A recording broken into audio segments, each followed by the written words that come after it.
எல்லோருக்கும் வணக்கம். எடப்பாடி பழனிசாமி தலைமையில பார்த்தீங்கன்னா, எல்லாரும் சமூக வலைதளத்தில் பார்த்திருப்பீங்க. 8வது தோல்வியை வெற்றிகரமாக அவர் சந்தித்திருக்கிறார். இனி 2 தான் பாக்கி இருக்குது. வருகிற நாடாளுமன்ற தேர்தல், அடுத்து வருகிற சட்டமன்ற தேர்தல். அப்ப அவர்களது நோக்கம் என்பது அதிமுக தலைமையை கைப்பற்றி அதன் மூலம் தங்கள் உடைமைகளை பாதுகாத்துக் கொள்வது, தாங்கள் சேர்த்த சொத்துக்களை பாதுகாத்துக் கொள்வது, தங்கள் பினாமிகளை பாதுகாத்துக் கொள்வது, ஊழல் வழக்குகள்ல இருந்து மத்திய அரசாங்க புலனாய்வு துறைகளில் இருந்து தங்களை பாதுகாத்துக் கொள்வது என்பதாகத்தான் இருக்குதே ஒழிய அரசாங்கத்தை மீண்டும் ஆளுகிற கட்சியாக அதிமுகவை உருவாக்குவதில் அவங்களுக்கு இல்லை. இப்ப நம்ம இந்த ஈரோடு இடைத்தேர்தலில் கூட பார்த்தீங்கன்னா திமுக 1,20,000 வாக்குகளை குறிவைத்தார். குறிவைத்து அதுல 1,10,000க்கு மேல அவங்க பெற்றிருக்கிறாங்க. ஆனால் எடப்பாடி பழனிசாமியினுடைய கவனம் முதல்ல இருந்தே 2,20,000 ஓட்டு மொத்த ஓட்டு. அப்ப அவர் களத்துல துவங்குற அன்னைக்கு என்ன கணக்கு போட்டாருன்னா 20% 45,000 வாங்கினா போதும், டெபாசிட் வாங்கிட்டா போதும் என்பதை மட்டுமே தான் இலக்காக வைத்து செய்து கொண்டிருந்தார். அப்ப திமுக என்ன பண்ணாங்க, 75,000 ஓட்டு வித்தியாசத்துல ஜெயிக்கணும். நீங்க போட்டு பாருங்க, கரெக்டா வரும். 1:20க்கு 45க்கு கணக்கு பார்த்தீங்கன்னா திமுக 75,000 ஓட்டு வித்தியாசத்துல வெற்றி பெற வேண்டும் என்று அவங்க கணக்கிட்டாங்க. கிட்டத்தட்ட அந்த கணக்குகளை சற்றேறக்குறைய கூட குறைச்சா தான் வந்திருக்குது. அப்ப எடப்பாடி பழனிசாமிக்கு அதிமுக தேர்தல்களில் வெல்ல வேண்டும், மீண்டும் ஆளுகிற கட்சியாக வரணுங்கிறத விட தான் சம்பாதித்ததை, தன்னோடு உடன் இருக்கிற அந்த முன்னாள் அமைச்சர்கள் சம்பாதித்ததை, தங்களது பினாமிகள், கமிஷன் ஏஜென்ட்டுகள் இவர்கள் பாதுகாக்கப்படணுங்கிறதுக்கு தான் இன்றைக்கு இந்த இயக்கத்தை, தலைமை பொறுப்பை அவர் கைப்பற்றிக் கொண்டிருக்கிறார். சரி, இதே நிலை நீடித்தால் அதிமுகவுடைய எதிர்காலம் என்ன? வருகிற நாடாளுமன்ற தேர்தலுக்கு இப்ப இருந்து எடுத்தீங்கன்னா இனி 12 மாசம் தான் இருக்கு. இந்த இந்த ஆண்டு இறுதியில இப்ப மார்ச் ஆயிடுச்சு, இன்னும் 9 மாதங்கள். ஜனவரியில இருந்து உங்களுக்கு அந்த தேர்தல் பணிகள் துவங்கிடுவாங்க. அப்ப நமக்கு இருக்கிற இந்த இடைப்பட்ட காலம் என்பது இந்த 9 மாத காலம் தான். அப்ப இந்த 9 மாத காலத்துல நம்ம என்ன செய்யலாம், எப்படி செய்து, எப்படி நம்ம பணியாற்றி நம்ம அதிமுகவை ஒரு வெல்லுகிற கட்சியாக இந்த குறைந்தபட்சம் இந்த 40 நாடாளுமன்ற தொகுதிகளையும் கைப்பற்றுகிற வகையில நம்ம எப்படி பணியாற்ற வேண்டும், இதை பத்தி நம்ம இன்றைக்கு விரிவாக நம்ம பேசலாம். இதுல தமிழ்நாடு முழுக்க எல்லா பகுதிகளுக்கும் நம்ம சென்று அடைகிறோம். அது கள சுற்றுப்பயணத்துக்கு நம்ம தயாராக இருக்கணும். அதை ஜூன் ஜூலை மாதத்திலிருந்து, இப்ப எப்படி ராகுல் காந்தி போனார் பாருங்க, அது மாதிரி ஒரு ஜூலை மாதம் நம்ம ஆரம்பிச்சோம்னா இப்போ டிசம்பருக்குள்ள ஒரு எல்லா 234 தொகுதிக்கும் ஒரு நாளைக்கு 3 தொகுதி, 4 தொகுதி அல்லது 2 தொகுதி என்கிற அளவுல நம்ம ஒரு தொகுதிக்கு 4-5 பாயிண்ட் விதமாக நம்ம அவ்வளவு அதிமுக தொண்டர்கள், பொதுமக்கள், வாக்காளர்களை நம்ம சந்திக்கலாம். ஆனா இதுல பிரச்சனை நமக்கு எங்க இருக்குன்னா, அந்த களப்பணியை ஒருங்கிணைப்பதற்கு இப்ப இதுவரைக்கும் நம்ம கிட்ட ஒரு 2 லட்சம் பேர் தொடர்புல இருக்கிறாங்க. இது நம்ம 10 லட்சம் டார்கெட் பண்ணோம். அது சட்டமன்ற தேர்தலுக்குள்ள நம்ம அதை தாண்டிடுவோம். குறைந்தது இந்த ஒரு 6 மாதத்துக்குள்ள இன்னொரு 3 லட்சம் பேர் அந்த தொடர்புல இருக்கிறவங்களை நம்ம ஒருங்கிணைக்கணும். ஒன்று. இரண்டாவதாக, தேர்தல் ஆணையத்துல அந்த 1 லட்சம் பேர் ஆளுக்கு 100 பேர் போட்டு ஒரு 1 கோடி பேர் தேர்தல் ஆணையத்துல நம்ம மனு செய்து, ஏன்னா எடப்பாடி பழனிசாமி உச்ச நீதிமன்றத்துல அவர் யாரை எப்படி பிடித்து என்ன கொடுத்து அந்த தீர்ப்புகளை வாங்குறது என்கிற வித்தையை கற்று வைத்திருக்கிறார். அதுல செஞ்சிடறாரு. இப்ப திமுக, பிஜேபி மற்ற எல்லா கட்சிகளுமே என்ன நினைக்கிறாங்கன்னா, அவங்களுக்கு எடப்பாடி பழனிசாமி அதிமுக தலைவராக இருக்க வேண்டும் என்று அதிமுக காரங்க தான் விரும்பல. ஆனா திமுக விரும்புது, பாஜக விரும்புது, மற்ற எதிர்கட்சிகள் விரும்புறாங்க. ஏன்னா திமுகவுக்கு இதை விட பலகீனமான ஒரு தலைமை அதிமுகவுக்கு இருக்க முடியாது. அப்ப இவரை அதிமுக தலைமையை வச்சுக்கிட்டோம்னா நம்ம திமுக வெல்வது எளிது என்கிறதுல அவங்க காய் நகர்த்துறாங்க. அதனாலதான் எந்த வழக்கிலையும் எடப்பாடி பழனிசாமியோ அவரை சார்ந்தவர்கள் மீதோ திமுக நடவடிக்கை எடுக்கல. பாஜக என்ன நினைக்குதுன்னா, எடப்பாடி பழனிசாமி இருக்கிறது நல்லது, இவரை முன்னாடியே வச்சு இவர் எப்படியோ அதிமுகவை அழிச்சிருவாரு, அந்த வாக்குகளை பாஜகவுக்கு மடைமாற்றம் செய்தாலே போரும் என்பதை நோக்கி தான் அவங்க பயணிக்கிறாங்க. அப்ப அதனால எல்லோருமே பார்த்தீங்கன்னா எடப்பாடி பழனிசாமிக்கு ஆதரவாக இருக்கிறாங்க. அது நம்ம ஒரு கடும் போராட்டத்தை சந்தித்து அந்த கட்சி பெயர், சின்னம், கொடி, தலைமை கழகம் இதையெல்லாம் மீட் ஆகணும். அதை மீட் ஆகணும் அப்படின்னா அந்த 1 கோடி பேர் அதுக்கு உண்டான அந்த கடிதங்கள் எல்லாம் இப்ப நமக்கு தயாரா இருக்கு. எனவே இந்த வாரத்துல இன்னொரு 1 வாரத்துக்குள்ள நம்ம அடுத்த ஞாயிற்றுக்கிழமைக்குள்ள எல்லோருக்கும் அதை வந்து அனுப்பிச்சிருவோம். ஒரு 1,00,000 பேருக்கு நம்மோடு இருக்கிற இந்த 2,00,000 பேருக்கு அனுப்புவோம். அதுல குறைந்தபட்சம் ஒரு 1,00,000 பேர் ஆளுக்கு ஒரு 100 வாங்கி அனுப்பிச்சா கூட ஒரு 1 கோடி நமக்கு வந்து வந்துடும். இன்னும் ஒரு 2-3 லட்சம் பேர் அந்த தொடர்பு எண்களை நம்மோடு தொடர்புல இருக்கிறவங்க நம்ம அதிகப்படுத்தும் போது இந்த நாடாளுமன்ற இந்த சுற்றுப்பயணத்துக்கு ஜூலை மாதம், ஜூலைல இருந்து டிசம்பர் வரைக்கும் அது நமக்கு உபயோகரமாக இருக்கும். இந்த 2 பணிகளை நம்ம செய்யலாம். இதை தாண்டி நம்ம இன்னும் என்ன செய்யணும், எப்படி கட்சியை வலுப்படுத்துவது, அந்த பொறுப்பாளர்கள் போட்டா நல்லா இருக்கும்.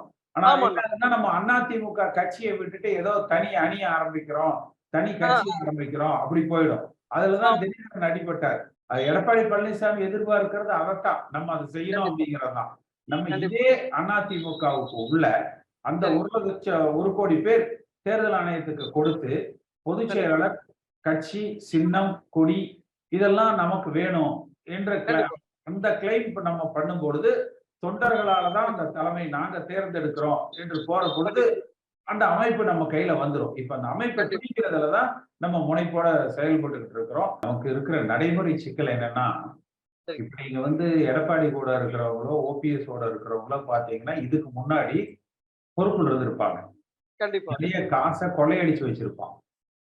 அப்ப அவனுக்கு வந்து அத முதலீடு பண்ணி அதை எடுக்கிற சாமர்த்தியம் எல்லாம் அவனுக்கு இருக்கும். ஆனா நம்ம கூட பயணிக்கிறவங்க எல்லாமே பாத்தீங்கன்னா அந்த சாதாரண அடிப்படை அடிமட்ட உறுப்பினர்கள். இப்ப நீங்க தினகரனை நம்பி போய் நிறைய பேர் கடனாளி ஆயிட்டாங்க. நமக்கு இந்த பதவி வருது, நம்ம இந்த பொறுப்புக்கு வந்துடலாம், அரசியல்ல நமக்கு ஒரு அடையாளம் கிடைக்கும், அங்கீகாரம் கிடைக்கும்னு சொல்லி லட்சக்கணக்கில் கடன் வாங்கி செலவு பண்ணவங்க எல்லாமே நடுத்தருவுக்கு வந்துட்டாங்க. அப்ப என்னுடைய முயற்சி, நீங்க பல நிகழ்வுகள் கூட பார்த்திருப்பீங்க. நாங்க ஏதாவது வந்து செலவு பண்றோம், நீங்களே ஏன் செய்யறீங்க சொல்லுங்க அப்படின்ன பொழுது கூட நான் வேண்டாம் அப்படின்னு தான் நான் சொல்லுவேன். அப்ப இந்த ஆர்ப்பாட்டம், பொதுவுகள் இது எல்லாமே தேவை, நான் அது இல்லைன்னு சொல்லல. கரெக்டா, அதாவது நம்ம கிட்ட இருக்கிற அந்த அளவோட யாரை ஒண்ணு நம்மோட இருக்கிறவங்க யாரும் முதல்ல எங்கேயும் பாதிச்சிடக்கூடாது. அதை நம்ம முக்கியமா பார்க்கணும். அடுத்து அதனாலதான் நான் அந்த ஜூலையை தேர்ந்தெடுத்ததே. ஏன்னா அந்த 6 மாசம் மட்டும் நம்ம களத்துல இறங்கி வலிமையா அடிச்சு நின்னாலே பாஜக டேர்ம்ஸுக்கு வந்துருவாங்க. அதுக்கு முன்னால நம்ம தேர்தல் ஆணையத்தை கொடுத்துட்டோம்னா, இப்ப சமீபத்தில் கூட பார்த்திருப்பீங்க, நான் கவர்னர் பார்த்த பொழுது அவர்கிட்ட 2 விஷயம் தான் சொன்னேன். 2026ல ஆட்சி அமைப்போம்னு அண்ணாமலை பேசுறத முதல்ல நிப்பாட்ட சொல்லுங்க. நாங்க ரசிக்க மாட்டோம். நாங்க அப்ப அதிமுக ஆட்சி அமைக்கணுங்கிற நாங்க என்ன, எங்க எண்ணங்கள் வந்து அண்ணாமலை ஏத்துக்காது. அப்ப நாங்க பிஜேபிய எதிர்த்து முறியடிக்கிறதுல அல்லது பிஜேபி நம்ம கூட்டணி வேண்டாங்கிற நிலைப்பாட்டுல உறுதியா இருக்கிறோம். இது 1. 2வது, நீங்க மோடியோ அமித்ஷாவோ பாத்தீங்கன்னா ஓபிஎஸ்ஆ இபிஎஸ்ஆ அப்படின்னு தலைமையை நீங்க நிர்ணயம் செஞ்சுட்டு போறீங்க. இதை யாரு அதிமுக தொண்டர்கள் ஏத்துக்கிறது இல்ல. அப்ப என்ன செய்யணும்னு நீங்க எதிர்பார்க்கிறீங்க? நான் சொன்ன பிரதம அமைச்சரை முதல்ல சொல்லுங்க. புரட்சி தலைவர் எம்ஜிஆரை நான் மதிக்கிறேன். மக்கள் செல்வாக்கு மிக்க ஒரு தலைவராக அவர் இருந்திருக்கிறார். அவர் வளர்த்த கட்சி, உருவாக்கிய கட்சி.